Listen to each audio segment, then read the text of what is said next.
आता इंधन तुटवड्यासंदर्भातल्या टॉप 9 बातम्या बघूया। इंधन तुटवड्याच्या मुद्द्यावर इंडियन ऑइलचं स्पष्टीकरण आलेलं आहे। व्यावसायिक विक्री आणि खासगी पेट्रोल पंपांवरून रिटेल आउटलेट्सकडे मागणी वळल्यामुळे लॉजिस्टिक्सवरती दबाव निर्माण झाल्याची त्यांची माहिती आहे। वाहनामध्ये गरजेनुसारच इंधन भरावं असं आवाहन देखील करण्यात आलेलं आहे। जळगावच्या धरणगावमध्ये पेट्रोल पंप चालकांकडून पेट्रोल घेण्यासाठी आलेल्या शेतकऱ्यांसाठी जीवनाची पंगत। पेट्रोल डिझेलचा साठा संपल्यानं डिझेल घेण्यासाठी मुक्कामी थांबलेल्या शेतकऱ्यांसाठी पेट्रोल पंप चालकांनी दाखवली आहे माणुसकी। बुलढाणामध्ये डिझेलसाठी ट्रॅक्टर चालक शेतकरी आक्रमक झालेत। संतप्त वाहन चालकांकडून पुणे नागपूर मार्गावरती रास्ता रोको करण्यात आलाय। आंदोलनामुळे काही काळ वाहतूकही ठप्प झाली होती। जालन्याच्या भोकरदनमधील सिल्लोड रोडवरील पंपावर नागरिकांची गर्दी झाली। पंपावरती दुचाकी आणि चारचाकी वाहनांसह ट्रॅक्टरच्या रांगा लागल्या। कॅन घेऊन शेतकऱ्यांची पेट्रोल पंपावर गर्दी झाली। डिझेल मिळत नसल्यानं शेतकऱ्यांची कामं खोळंबली आहेत। जालन्यात बदनापूर शहरात डिझेल भरण्यासाठी ट्रॅक्टर चालकांनी पंपावर सकाळपासूनच गर्दी केली होती। मुक्ताईनगरच्या कुऱ्हा परिसरातील पेट्रोल पंपावरती पेट्रोल आणि डिझेलची टंचाई निर्माण झाली आहे। कुऱ्हा काकोडा इथल्या पेट्रोल पंपावरती 1 किलोमीटर पर्यंत वाहनांच्या रांगा लागल्या होत्या। गर्दी वाढत असल्यानं 5 ते 6 तासातच इंधन पुरवठा संपत असल्याची पंप चालकांची प्रतिक्रिया आहे। वाशिम शहरामध्ये आजही पेट्रोल आणि डिझेलचा तुटवडा कायम आहे। वितरण सुरू असलेल्या पेट्रोल पंपावरती वाहनधारकांची मोठ्या प्रमाणात गर्दी झाली आहे। परभणीमध्ये पेट्रोल पंपावरती वाहनांच्या लांब रांगा लागल्यात। वसमत रोडवरील अमोल आणि जिओ पंपावरती कॅन घेऊन नागरिकांची इंधनासाठी मोठी गर्दी बघायला मिळाली। बुलढाण्याच्या चिखलीतील मुख्य बाजारपेठ परिसरातील पेट्रोल पंपावरती वाहनांच्या रांगा लागल्या।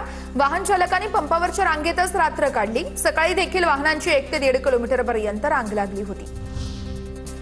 धाराशिवच्या ग्रामीण भागामध्ये डिझेल पेट्रोलचा तुटवडा निर्माण झाला। डिझेल संपल्यानं शेतकरी आणि सर्वसामान्य हतबल झालेत। शेतात ट्रॅक्टर उभे करून शेतकरी कॅन घेऊन पंपावर दाखल झाले। मालवाहतूक वाहनं पेट्रोल पंपावरच थांबून आहेत। नीट प्रकरणी दररोज नवनवे खुलासे होत आहेत। त्या संदर्भातल्या टॉप 9 बातम्या बघूया। नीट परीक्षेच्या 1 दिवस आधीच मोठेगावकरनं विद्यार्थ्यांना पेपर दिला। विद्यार्थ्यांची उजळणी घेतानाचा मोठेगावकरचा व्हिडिओ सोशल मीडियावर व्हायरल। विद्यार्थ्यांच्या पालकांशी मोठेगावकर लाखो रुपयांचे तोंडी डील करायचा सूत्रांची माहिती आहे। पैशांनुसार नोट्स आणि कोचिंग मिळायचं सूत्रांची माहिती आहे। बदनामी होईल म्हणून काही पालक मोठेगावकर विरोधात समोर येत नसल्याचं चित्र आहे। नीट प्रकरणाचे धागेदोरे बीड नंतर आता अंबाजोगाईपर्यंत पोहोचलेत। अंबाजोगाईमध्ये 2 विद्यार्थ्यांची चौकशी। विद्यार्थ्यांचे मोबाईल आणि मेमरी कार्ड देखील ताब्यात घेतल्याची माहिती। चौकशी करण्यात आलेले हे दोन्ही बहीण भाऊ असून हे लातूर या ठिकाणी शिक्षण घेत होते।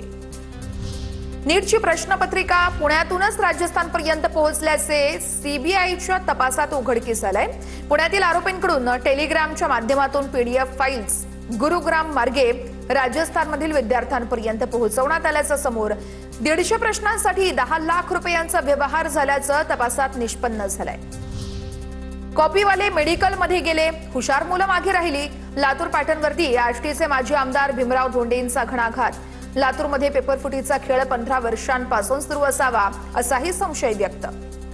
10-15 वर्षापासून चालू आहे। हुशार मुलं त्यामुळे खूप अन्याय झालेला आहे। कारण ही कॉप्या करणारी मुलं नीटमध्ये पास होणार, त्यामुळं फार मोठं भारतातल्या मला हरकत नाही चांगल्या मुलांचं नुकसान झालेलं आहे। पुण्यात सीबीआय मुख्यालयामध्ये संशयित पालक विद्यार्थ्यांची चौकशी। नीट पेपरफुटीच्या संपर्कातील संशयित पालक आणि विद्यार्थ्यांची चौकशी। मोबाईल, लॅपटॉप, बँकेची कागदपत्र घेऊन चौकशीसाठी बोलावण्यात आलं। लातूरच्या औद्योगिक वसाहतीतील क्लासेसच्या इमारती पाडा। आरटीआय कार्यकर्ते मल्लिकार्जुन भाईकटे यांची मागणी आहे। नियमबाह्य पद्धतीने क्लासेसच्या संचालकांनी भूखंड खरेदी केल्याचाही त्यांचा आरोप आहे। मोठेगावकरचे औद्योगिक वसाहतीत 9 प्लॉट असल्याचा मल्लिकार्जुन भाईकटेंचा दावा आहे। नीट पेपरफुटी प्रकरणी फेक टेलिग्राम चॅनल्सवर कारवाई केली जाणार। उच्चस्तरीय बैठकीमध्ये केंद्रीय शिक्षण मंत्री धर्मेंद्र प्रधान यांचे कडक निर्देश। नीटमधील संभाव्य त्रुटी ओळखून उपाययोजनांवर सविस्तर चर्चा।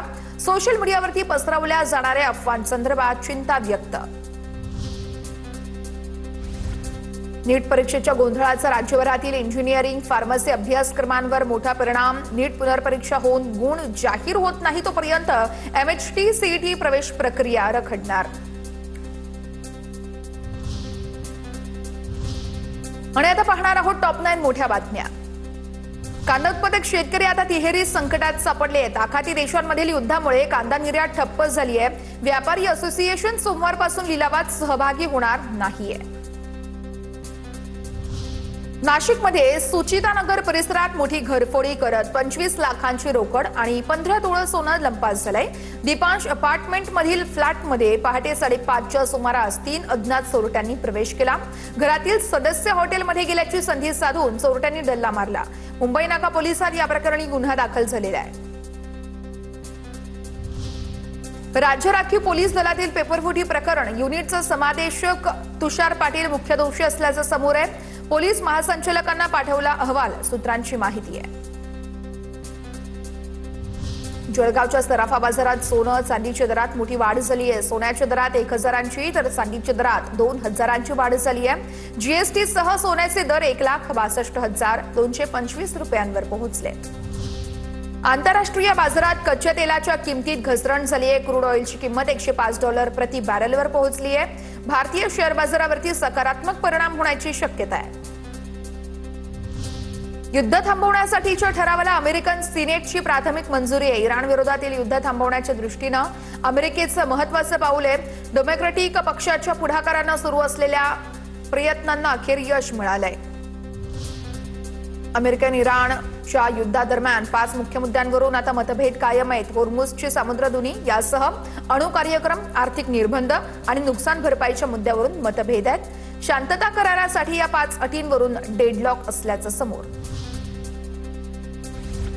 मोदी शहांविरोधातील वक्तव्याप्रकरणी राहुल गांधींविरोधात तक्रार. पंतप्रधान मोदी आणि अमित शहांना गद्दार संबोधल्यानं भाजयुमोचे प्रवक्ते अभिषेक दुबेंकडून तिगरी पोलीस ठाण्यात तक्रार आहे.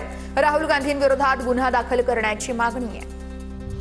पश्चिम बंगालमध्ये सर्व मदरशांमध्ये वंदे मातरम सक्तीचं मदरसा शिक्षण संचालनालयाकडून अधिकृत आदेश जारी आहेत. सरकारी अनुदानित आणि मान्यताप्राप्त सर्व मदरशांना हे आदेश लागू आहेत.